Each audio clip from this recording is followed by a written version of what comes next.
Hello दोस्तों। तो जैसा कि अभी हमने एंशिएंट हिस्ट्री के पीवाईक्यूज़ खत्म किए थे, हम आज से एनवायरनमेंट स्टार्ट कर रहे हैं। ये एनवायरनमेंट के पीवाईक्यू का लेक्चर नंबर 1 है।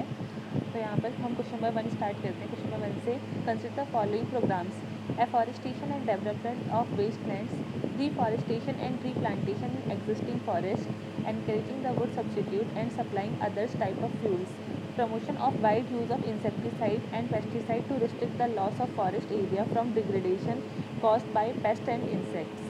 द नेशनल फॉरेस्ट पॉलिसी जो आई थी 1998 में आई थी। तो इस क्वेश्चन पूछे कि इसमें से कौन कौन उसका पार्ट है।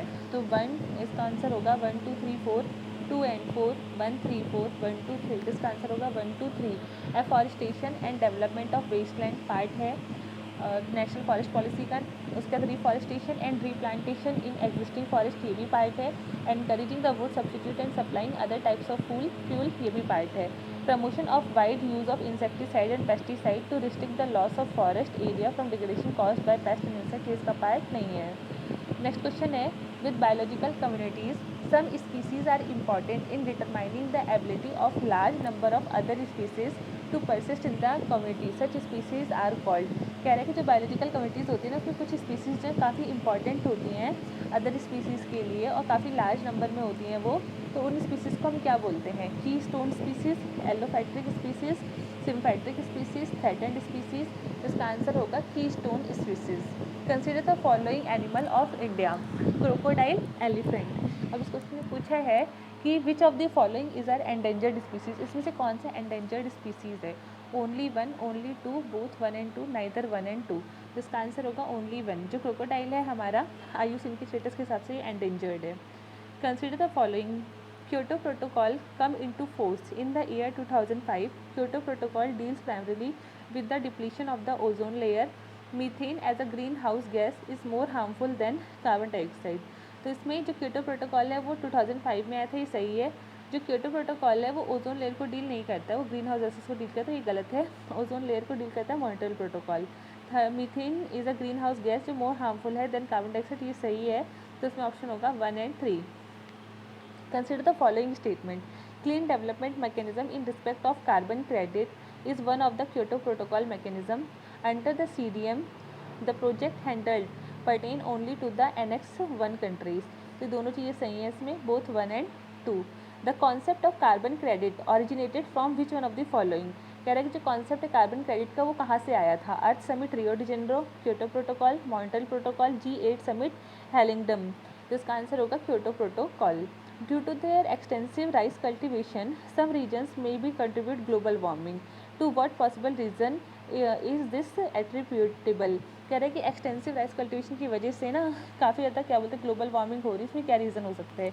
एक तो जो एनॉर्बिक कंडीशन है associated with rice cultivation cause the emission of methane, सही है। When nitrogen based fertiliser are use, nitrous oxide is emitted from the cultivated soil, ये भी सही है। तो इसका आंसर बोथ 1 and 2 होना चाहिए। ऑप्शन देख लेते हैं, हाँ इसका आंसर बोथ 1 and 2 है। नेक्स्ट है, consider the following statement: biodiversity hotspot are located only in tropical region. India has 4 biodiversity hotspot: eastern Himalayas, western Himalayas, western Ghat, Andaman and Nicobar island. तो बायोडाइवर्सिटी हॉटस्पॉट जो है वो सिर्फ ट्रॉपिकल रीजन में लोकेटेड नहीं है, तो फर्स्ट वाला तो गलत हो जाएगा। सेकंड वाला सही है कि इंडिया में जो है 4 बायोडाइवर्सिटी हॉटस्पॉट हैं: ईस्टर्न हिमालयाज, वेस्टर्न घाट और Andaman Nicobar island. Next question है, a pesticide which is chlorinated hydrocarbon is sprayed on the food crop. The food chain is food crop, rat, snake, hog. In this food chain, the highest concentration of the pesticide would accumulate in which of the following?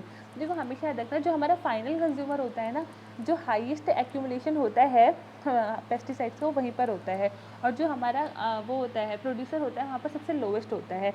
तो food crop को कौन खा रहा है? Rate, rate को snake, snake को hog. तो food crop हमारा क्या है? प्रोड्यूसर है। रेट हमारा क्या है? Primary consumer. स्नेक हमारा सेकेंडरी कंज्यूमर और हॉक हमारा टर्सरी कंज्यूमर।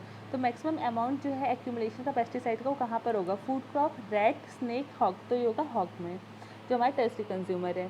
नेक्स्ट क्वेश्चन है, as a result of their annual survey the National Geographic Society and international polling from GlobeScan gave India top rank in green index 2009 score.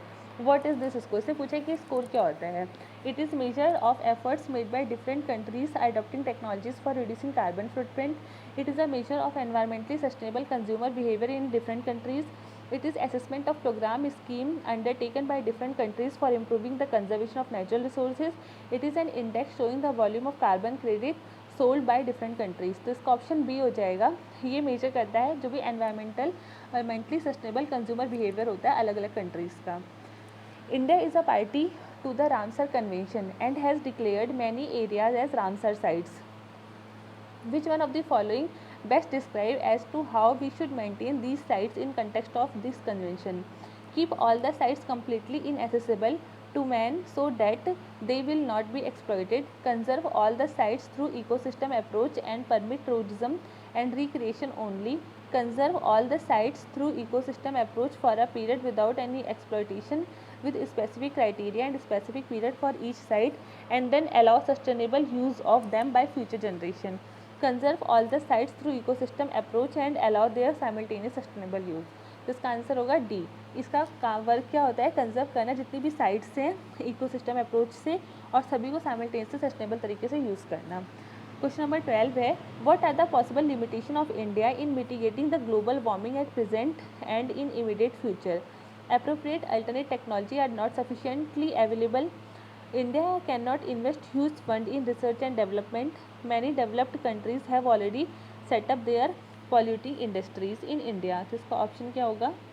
इसका answer होगा 1 2 3 only, 2 only, 1 3 only, 1 2 3 4। तो इसका answer होगा 1 2 3 only.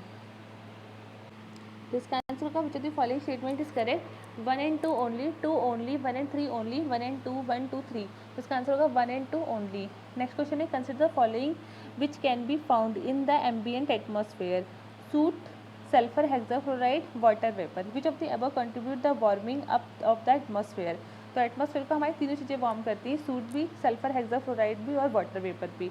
Next है हमारा the UNFCCC United nation Framework Convention on Climate Change is an international treaty drawn at United Nations Conference Human Environment Stockholm 1972, UN Conference Environment Development Rio de Janeiro 1992, World Summit on Sustainable Development Johannesburg 2002, UN Climate Change Conference Copenhagen 2009। तो ये जो हमारा UNFCCC आया था united nation framework convention climate change, ये आया था हमारा रियो डी जेनेरो से UN कॉन्फ्रेंस एनवायरमेंटल डेवलपमेंट 1992 में। नेक्स्ट क्वेश्चन है हमारे पास regarding carbon credit which of the following statement is not correct? The carbon credit system was ratified in conjunction with Kyoto protocol, सही है। Carbon credit are awarded to countries और group that have reduce greenhouse gases below their emission Kota, ये भी सही है। The goal of carbon credit system is to limit the increase of carbon dioxide emission, ये भी सही है। Carbon credit are traded at a fixed price fixed from time to time by the United Nation Environment Programme, ये गलत है, price जो fix नहीं किया जाता है। तो इसका ऑप्शन हो जाएगा डी। नेक्स्ट क्वेश्चन पूछ रहा है among the following state which is one of the most suitable climatic condition for the cultivation of large variety of orchid with minimum cost of production and can develop an export oriented industry in this field? Andhra Pradesh, Arunachal Pradesh, Madhya Pradesh, Uttar Pradesh. तो इसका answer होगा Arunachal Pradesh. Next question है human activities in the recent past have caused the increase concentration of carbon dioxide in atmosphere, but a lot of it does remain in the lower atmosphere because of it escape outer stratosphere, the photosynthesis by plankton in the ocean, the trapping of air in the polar ice cap। तो इसमें answer आएगा first and second only, second and third only. तो इसमें होगा second only. जो photosynthesis होता है ना by phytoplankton in the ocean की वजह से होता है। तो यहाँ पर है कि in the context of ecosystem productivity marine upwelling zones are important as they increase the marine productivity by bringing the decomposer microorganisms to the surface, nutrients to the surface, bottom dwelling organisms to the surface. Which of the following given above is correct? 1 and 2 only, 2 only, 2 and 3 only, 3 only. तो इसका answer होगा 2 only, nutrient to the surface. Next है the formation of ozone hole in the Antarctic region has been a cause of concern. What could be the reason for the formation of this hole? यहाँ पे option है presence of prominent tropospheric turbulence and inflow of chlorofluorocarbon, presence of prominent polar front and stratospheric clouds and inflow of chlorofluorocarbon, absence of polar front and stratospheric cloud and inflow of methane and chlorofluorocarbon, increase temperature at polar region due to global warming. तो इसमें होगा option B presence of prominent polar front and stratospheric clouds and inflow of chlorofluorocarbon.